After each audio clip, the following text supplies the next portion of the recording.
हरियाणा के चुनावी कुरुक्षेत्र को भेदने के लिए कांग्रेस ने फिर अपना जांचा परखा गारंटी अस्त्र निकाल लिया है। वही अस्त्र जिसे पहली बार हिमाचल प्रदेश के विधानसभा चुनाव में आजमाया गया था। तब कांग्रेस का ये सियासी अस्त्र अचूक साबित हुआ था और ये ही उम्मीद पार्टी को हरियाणा में भी है। पर हिमाचल प्रदेश में अपने चुनावी वचनों को पूरा करने में कांग्रेस कुछ सफल रही है तो काफी हद तक चूक भी गई है। कह सकते हैं कि इसका कारण है खराब वित्तीय हालात। पर जैसे कर्ज का मर्ज इधर है वैसे ही उधर हरियाणा में भी है। फिर ये वचन पूरे कैसे होंगे?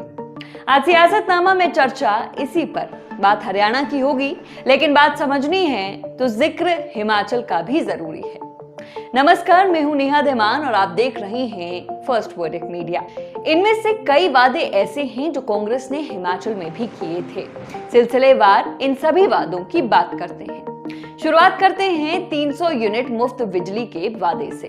दुष्यंत कुमार का एक शेर है, कहां तो तय था चरागा हर घर के लिए, कहां चराग मयस्सर नहीं शहर के लिए। 300 यूनिट मुफ्त बिजली छोड़िए, जो 125 यूनिट बिजली पिछली सरकार दे रही थी, मौजूदा सरकार ने वो भी बंद कर दी। कारण खस्ता माली हालत। अब अगले वादे की बात करते हैं, पुरानी पेंशन बहाली। जो वादा कांग्रेस ने किया था उसे निभाया भी है। इस कसौटी पर कांग्रेस खरी उतरी है। हालांकि अब तक कई कर्मचारी तबके ऐसे भी हैं जिनके लिए ये पेंशन बहाल नहीं हो पाई है। वहीं इस पुरानी पेंशन से हिमाचल की आर्थिक स्थिति को पहुंचा नुकसान भी किसी से छिपा नहीं है। इसके बाद सरकार कर्मचारियों की बाकी मांगे पूरी करने की हालत में भी नहीं दिखती। हालत यह है कि सरकार कर्मचारियों का डीए और एरियर भी नहीं दे पा रही। इनके अलावा कांग्रेस ने 25 लाख तक मुफ्त इलाज देने का वादा भी किया है। राजस्थान में अशोक गहलोत द्वारा लागू चिरंजीवी योजना की तर्ज पर। चिरंजीवी योजना निसंदेह देश की सबसे बेहतरीन स्वास्थ्य योजनाओं में से एक है। इसके अलावा कांग्रेस ने 25 लाख तक मुफ्त इलाज का वचन भी दिया है। राजस्थान में अशोक गहलोत द्वारा लागू चिरंजीवी योजना की तर्ज पर। चिरंजीवी योजना निसंदेह देश की सबसे बेहतरीन स्वास्थ्य योजनाओं में से एक है और एक वेलफेयर स्टेट का दायित्व भी बनता है कि वो नागरिकों को बेहतर स्वास्थ्य सेवाएं दे। हिमाचल में भी हिमकेयर के नाम से एक योजना पूर्व की भाजपा सरकार ने चलाई थी। इस योजना में निजी अस्पताल भी शामिल थे और इसमें अनियमितता पाई गई थी, जिसके बाद मौजूदा सरकार ने निजी अस्पतालों को इसके दायरे से बाहर कर दिया। अगर कोई इसका गलत लाभ ले रहा था या सरकार को चूना लगा रहा था तो कार्रवाई होनी चाहिए थी। अगर कोई इसका गलत लाभ ले रहा था या सरकार को चूना लगा रहा था तो कार्रवाई होना अच्छी बात है, लेकिन क्या इन खामियों को दूर नहीं किया जा सकता था? हिमाचल में अधिकतम सरकारी अस्पतालों में स्टाफ की कमी है। स्वास्थ्य सेवाएं मानो खुद वेंटिलेटर पर हैं। ऐसे में इसका दायरा कम करना कितना उचित है, ये विश्लेषण का विषय है।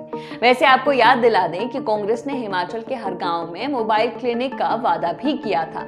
अब कितने गांवों में ये मोबाइल क्लिनिक है ये तो हिमाचल सरकार ही जानती है।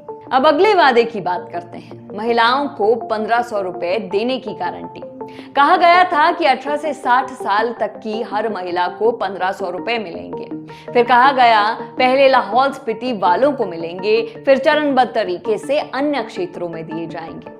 फिर इसका दायरा सीमित होता रहा और अब तो कहा गया है कि एक घर से सिर्फ एक ही महिला को लाभ मिलेगा। अब हरियाणा में भी 2000 रुपए देने का वादा कांग्रेस ने किया है, पर नियम शर्तें क्या है इसका उल्लेख नहीं किया। इसी तरह रोजगार देने का वादा है। हिमाचल में हर साल 1 लाख रोजगार देने थे। निजी क्षेत्रों में कितने मिले पता नहीं, लेकिन सरकारी क्षेत्र में न के बराबर। हर कैबिनेट में नए पद निकाले जरूर जाते हैं, लेकिन अब तक भरे कितने गए ये बड़ा सवाल है। अब सरकार को 2 साल होने को आए हैं तो सवाल तो बनते ही हैं। अब बात करते हैं हरियाणा के आर्थिक हालात की, जो हिमाचल से बहुत अलग नहीं है। 2014 में हरियाणा में भाजपा की सरकार आई तो प्रदेश पर करीब 70,000 करोड़ रुपए का कर्ज था। 9.5 साल में यह कर्ज बढ़ते बढ़ते 4.5 गुना बढ़ चुका है।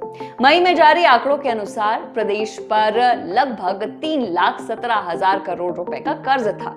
हालांकि तब इस आंकड़े को नेता प्रतिपक्ष भूपेंद्र सिंह हुड्डा ने झूठा बताया था और कहा था कि प्रदेश पर कर्ज और देनदारियां करीब 4,51,368 करोड़ रुपए की हैं। अब इतने कर्ज के बावजूद कांग्रेस ये गारंटियां कैसे पूरा करेगी, ये बात कांग्रेस ही जानती है। उम्मीद है हिमाचल से कांग्रेस ने सबक लिया होगा और हरियाणा में हर वचन सोच समझ कर दिया होगा। हम आशा करते हैं कि अगर हरियाणा की जनता ने कांग्रेस को सत्ता सौंपी तो उन्हें बहाने नहीं मिलेंगे, बल्कि सरकार वादे पूरे करेगी।